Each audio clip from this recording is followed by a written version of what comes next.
Fe inigualable. Fundamentos que transforman.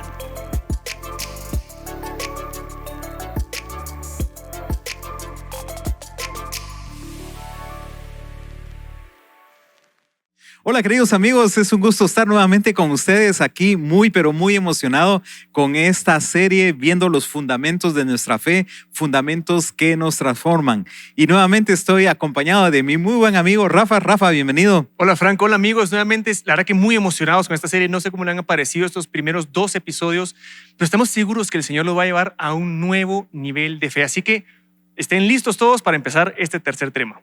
Así es, y como hemos hablado en los episodios anteriores, hemos visto ciertas ideas que a veces llegan a nuestra mente, a veces el enemigo realmente nos las pone y caemos en una serie de dudas y de frustraciones.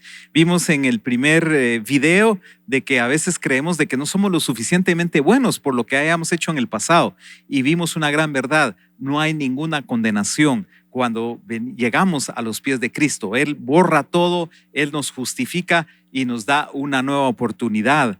Luego vimos nosotros que muchas veces estamos viviendo ese dilema entre los deseos de nuestra vieja naturaleza y la nueva naturaleza, y caemos también con otra idea donde decimos: nunca podré cambiar, qué frustración.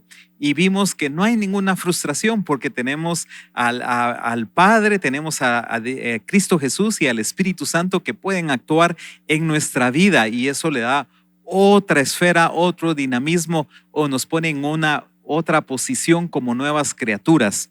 Y el día de hoy posiblemente hay una idea, una tercera idea que puede estar ahí erosionando nuestra forma de pensar, y es que muchas veces cuando viene alguna crisis, algún problema, alguna situación que está en contra de lo que nosotros habíamos pensado, llegamos a decir: ay, esta vida es dura, nunca va a cambiar. Y entonces caemos abatidos, caemos derrotados y frustrados, ¿verdad? Y a veces hasta en casos de depresión.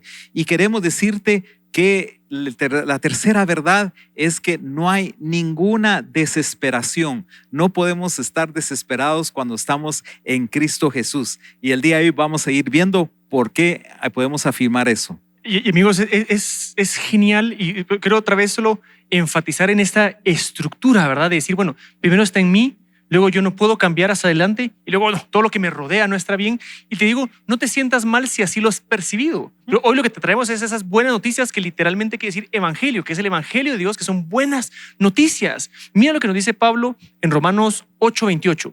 Además, sabemos que si amamos a Dios, si tú ya tomaste esa decisión que vimos en los capítulos anteriores de entregar tu vida a Dios, de una relación con Él, Él hace que todo lo que nos suceda sea para nuestro bien. Él nos ha llamado de acuerdo con su propósito.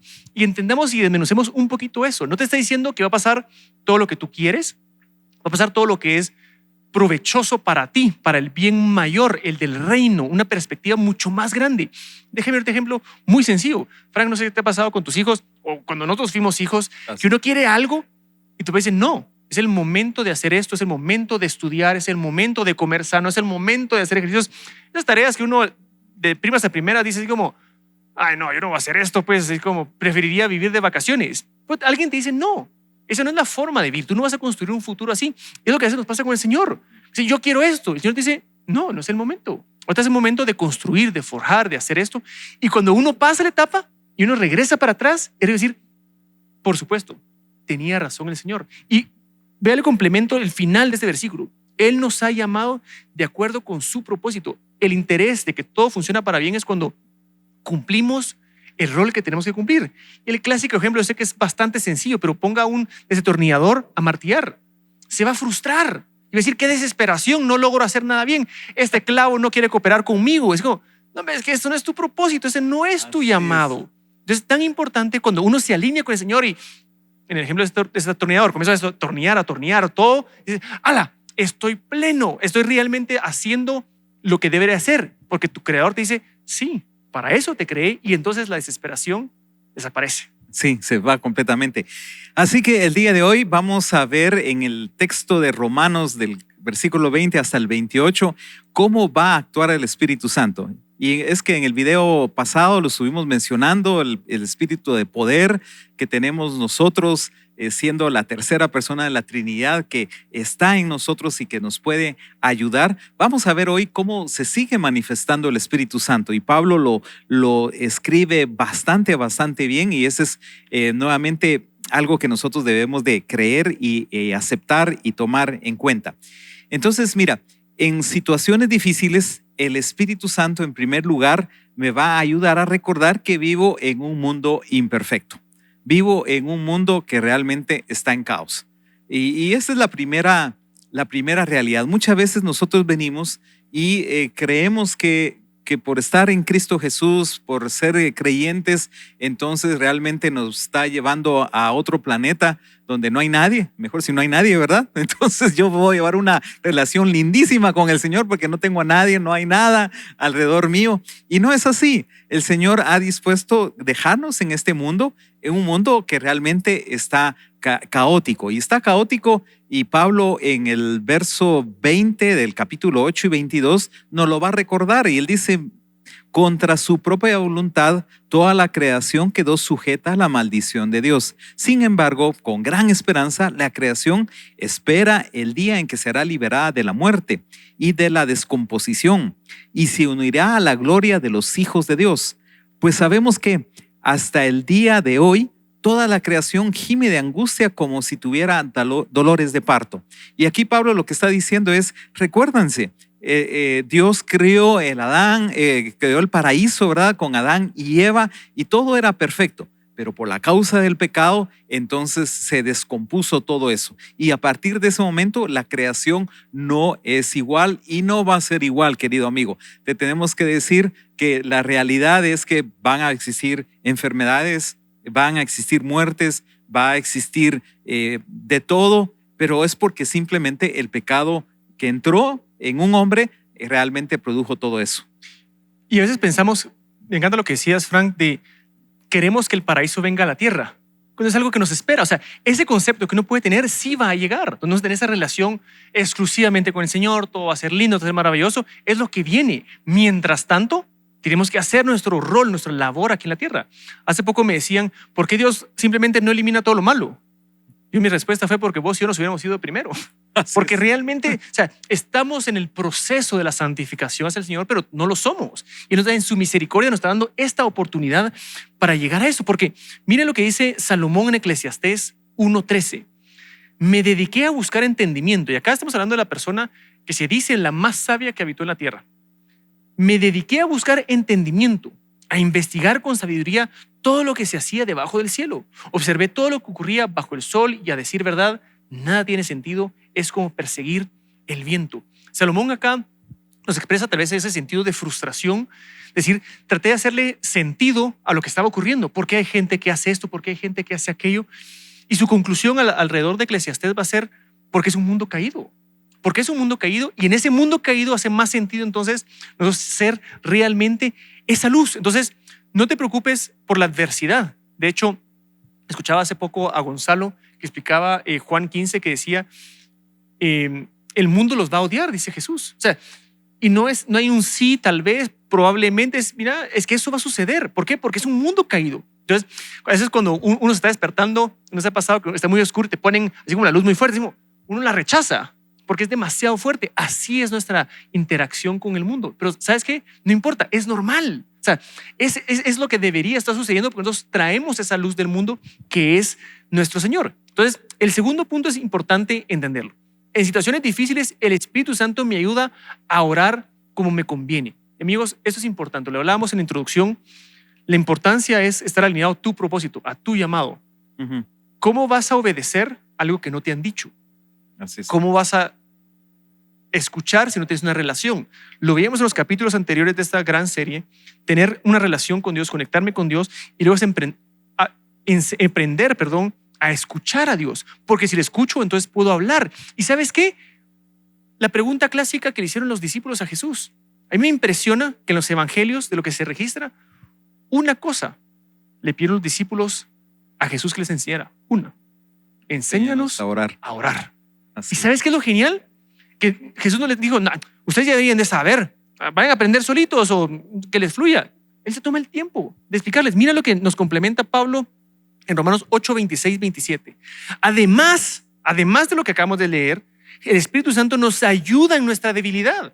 Por ejemplo, nosotros no sabemos qué quiere Dios que le pidamos en oración. Porque, ¿cómo vas a hacerlo, Frank? O sea, es súper difícil. Es como, yo qué sé. Pero el Espíritu Santo ora por nosotros con gemidos que no pueden expresarse con palabras.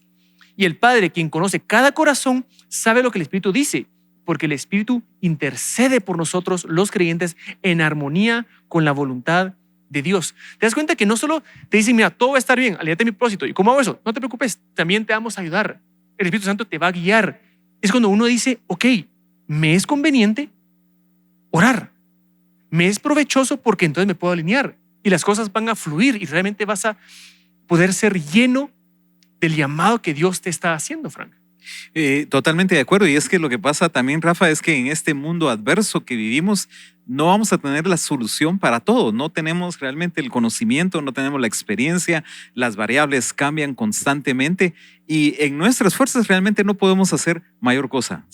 Realmente nos quedamos limitados. Y aquí por eso es que este versículo hace mucho sentido. Es que el Espíritu Santo me va a indicar cómo proceder, qué paso tengo que dar, hacia dónde me tengo que mover, en esta dirección o a aquella dirección, porque nosotros tenemos una mente finita. Pero nuevamente el Espíritu Santo es omnisciente, todo lo sabe. Entonces el Espíritu Santo me puede decir, Frank, por aquí es, Frank, por acá es, porque va a pasar esto, y aunque no me lo diga qué es lo que va a pasar, me va a decir cuál es el siguiente paso. Y ahí es donde tenemos que tener una dosis de confianza, confiar realmente en el Espíritu Santo. Y Él no va a fallar, Él no falla. Nosotros somos los que podríamos estar fallando si estamos tomando decisiones por nuestro propio albedrío. Mira lo que dice Lucas 12:11.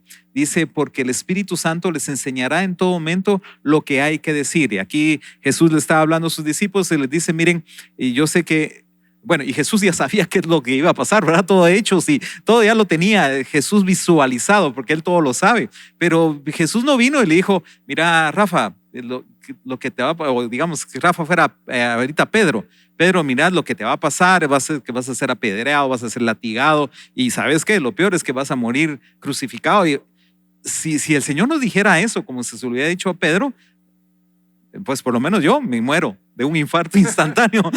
De una vez. Mejor de una vez, llévame a tu presencia. Pero no, Jesús le dice, tranquilos, el Espíritu Santo les va a estar enseñando en momentos a momentos qué es lo que hay que decir, qué es lo que hay que actuar, cómo hay que caminar. Y entonces esta es una esperanza que también nosotros tenemos. El Espíritu Santo me ayuda a orar, no solo a recordar qué es lo que está pasando y entender los tiempos, sino que ya en oración puedo llegar a una tercera intervención de parte del Espíritu Santo. Y es que en situaciones difíciles, el Espíritu Santo me ayuda a recordarme que Dios está obrando en mí. Y escucha bien, aunque no lo vea o aunque no lo entienda. Hay circunstancias, mis queridos amigos, que yo he vivido que en el momento realmente no las entiendo. Y a veces llego y digo, bueno, Señor, ¿qué es lo que está pasando? Tú deberías de estar actuando así y no actúa de esa manera. Pero es otra vez, mi mente es finita. Es como, y me gustan siempre las ilustraciones de Rafa de sus hijos o mis hijos con el papá, ¿verdad? Muchas veces uno le dice a sus hijos, mira, esto no procede. Y él no va a entender, pero uno sabe que realmente si dejo a mi hijo que siga metiendo el dedo en un enchufe, se va a electrocutar, pero él no lo entiende y se va a enojar conmigo. Pero yo sé cuáles son las consecuencias. Y así es el Señor Jesús como trabaja en nosotros. A veces no entendemos las situaciones de lo que está pasando, pero Él está bajo control. Y por eso voy a leer nuevamente Romanos 8:28, que Rafa leyó al inicio. Dice, además, sabemos que si amamos a Dios, Él hace todo lo que nos sucede sea para bien. Voy a repetir. Además sabemos que si amamos a Dios, Él hace que todo lo que nos suceda sea para bien y nos ha llamado de acuerdo con su propósito. Es decir, el Señor sabe que nos conviene y todo lo que va a estar pasando va a tener un resultado al final positivo. Y podemos ver muchos ejemplos, ¿verdad, Rafa? Ahorita con Rafa podemos hacer un listado, podemos recordar la vida de Moisés, ¿verdad? Cuando estaba en el desierto, después de haber salido expatriado, él seguramente se cuestionaba, ¿qué es lo que está pasando en mi vida? ¿Y esto para qué va a servir? Para nada, a lo mejor, pero Dios estaba obrando. Luego podemos ver la vida de José, la vida de Josué, la vida de Pablo mismo, ¿verdad? Dice, ha pasado tantas cosas, pero todo tiene un rédito y tiene un rédito para glorificar el nombre de Dios. Y agarrando los ejemplos que das, Frank, o sea, me iba a pensar, inclusive hay eventos que Moisés mismo pudo haber vivido que no se cumplieron en él. Por ejemplo, ¿se acuerdan en Números 21, cuando está el tema de de la serpiente de bronce? Ah, correcto. O sea, que de hecho en el Antiguo Testamento es un evento que uno dice, qué evento más extraño. O sea, la crucifixión no existía en esa época. Y cuando uno ve ya con Jesús, dice, ah, sí pues. O sea, Moisés ni siquiera logró vivir. Porque miren lo que dice Pablo en 1 Corintios 2:9. Sin embargo, como está escrito, ningún ojo ha visto, ningún oído ha escuchado, ninguna mente humana ha concebido lo que Dios ha preparado para quienes lo aman. ¿Y sabes qué? Eso nos da esa esperanza. Puede ser que nosotros seamos ahorita ese hijo que decía Frank, que estoy metiendo el dedo en el enchufe porque estoy muy curioso. Y dice, deja de hacerlo, deja de hacerlo. Y uno se enoja. Y uno como papá a veces tiene la intención de decir, ¿sabes qué? Prefiero que te enojes conmigo a que te electrocutes. Entonces, o sea, si ese es el costo, enojate, pues se te va a pasar. Pero eventualmente me vas a entender. Eventualmente me vas a entender. Y cuando uno oye eso, ¿no les ha pasado que ahora con nuestros papás uno dice, ¿qué razón tenían? El viejito, ¿qué razón tenía? Porque uno comienza a tener una madurez humana. ¿Cuánto debemos de anhelar esa madurez espiritual? Y simplemente recae en la confianza. Yo le creo a Dios. O sea, ¿qué me voy a andar ahora atormentando así como si, Señor, dime tú? O sea, si tú sabes, tú tienes tus planes tan grandes, tan gloriosos, que es lo que justamente nos lleva a nuestro punto número 4. En situaciones difíciles, el Espíritu Santo me ayuda a poner la mira en la gloria eterna y no en mis problemas. Y eso es lo genial. Lo que Dios hace tiene una perspectiva eterna. No es para un momento. O sea, ¿qué valor tendría algo tan efímero, tan corto? Cuando uno piensa, quiero que pienses en algunas situaciones de cualquier naturaleza. Y decir, bueno, ¿cuáles son las consecuencias? Entonces, uno usualmente agarra las consecuencias inmediatas. Ahora aplica la perspectiva eterna a eso. Cuando alguno de ustedes todavía está en proceso de decidir casarse, escoger su pareja y demás, digo, ¿cuál es la perspectiva eterna de eso? Te eleva a otro nivel. ¿Vas a hacer unas inversiones financieras? Ok, ¿cuál es la perspectiva eterna de eso? Uno se queda un poco destanteado de decir, ok, eso tiene que cambiar. Déjenme hacértelo así. ¿Cuál es la perspectiva eterna del uso de tu tiempo? ¿Será que en algún momento dice, esto es banal? Un poquito lo que decía Salomón, esto es vanidad, esto realmente no sirve de mucho, pues, sino concentrarnos. ¿Y sabes qué? El que te guía es eso, es el Señor. Yo ahora entendí la importancia de la oración. ¿Qué es lo que hacía Jesús? En los evangelios aparece siempre que estaba aún de noche y Jesús estaba orando. No habían amanecido los discípulos y Jesús estaba orando. ¿Qué estaba haciendo? Recibiendo instrucciones. Ya ves, hoy es que nos vamos a encontrar al paralítico en la piscina de Bethesda. ¿Te acuerdas que aquel es el que? Sí, pues ya, ok. Aquel es el que tenemos que ir a rescatar. Muy bien. Mira, hoy te van a llegar a anunciar de Lázaro. Entonces ahí te acordarás un par de días más porque si no, no va a funcionar la resurrección. Ok. ¿Te imaginas qué genial vivir así? Entonces, por supuesto que yo no tengo realmente ninguna desesperación porque recaigo y sé que mi vida, mis planes, mis propósitos están anclados al Señor. Mira lo que dice Pablo nuevamente en Romanos 8:18. Sin embargo, lo que ahora sufrimos no es nada comparado con la gloria que Él nos revelará más adelante. Qué linda esperanza, Frank. Y me quedé pensando en esa pregunta, Rafa, de verdad, hacernos la pregunta constantemente de esto qué va a contribuir a lo eterno. Yo creo que eso nos va a clarificar muchas cosas. Y es que también la otra manera de preguntarnos es decir, esto que está construyendo o que está construyendo en la eternidad. Y entonces ahí cambia toda la perspectiva. Lo que estoy haciendo, este ministerio, estas inversiones, ¿verdad? O este negocio, ¿qué es lo que va a poder capitalizar en el reino de Dios? Y entonces cambia totalmente. Y entonces esa situación de un mes de conflicto, un mes de crisis o un año de crisis, realmente va a cambiar la perspectiva cuando nosotros lo vemos en función de la eternidad. Mira lo que dice Colosenses 3:4, dice: cuando aparezca Cristo, que es la vida de ustedes, también ustedes resplandecerán con Él y participarán de su gloria. Y aquí ya es una promesa más futurista, más escatológica, dirían los académicos, en donde está diciendo, y mira, finalmente los 60 años, 70, 80, 90 años que estés acá no va a ser nada comparable con cuando nosotros tengamos la oportunidad de estar rostro a rostro con Cristo Jesús. Dice aquí, realmente entonces van ustedes a participar de su gloria completa.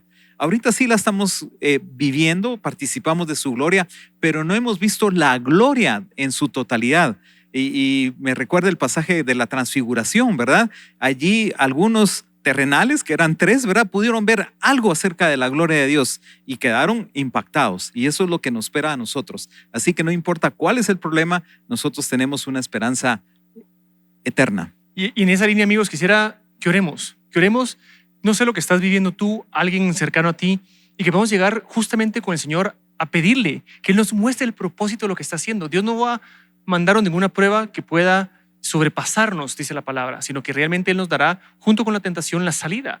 Y a veces la salida no es solo salir de eso, sino es entender el propósito de lo que estamos viviendo y cómo podemos nosotros ser luz y tener adelantado esa información que nos va a dar paz para decir, ok, por sobre todas las cosas, lo que sí sé y lo que yo estoy convencido es que el Señor está contigo.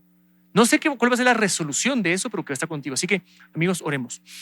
Padre Celestial, te damos gracias por este día, este privilegio que nos da, Señor, de ser llamados hijos tuyos, que podamos poner nuestra mirada en ti, tener una relación y comunión en ti, Padre.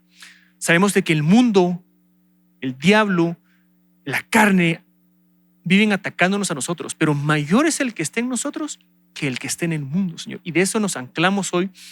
Te pido, Padre, que como el siervo de Elías, Señor, tú nos habilites nuestros ojos espirituales, nuestros oídos espirituales sean despiertos para entender, para ver lo que realmente está sucediendo, lo que tú realmente estás obrando en nosotros y por nosotros. Padre, recibe nuestra vida para que sea un instrumento, una herramienta para tu gloria, la cual permanecerá por los siglos de los siglos. Te amamos y te adoramos en el nombre de Jesús. Amén y amén.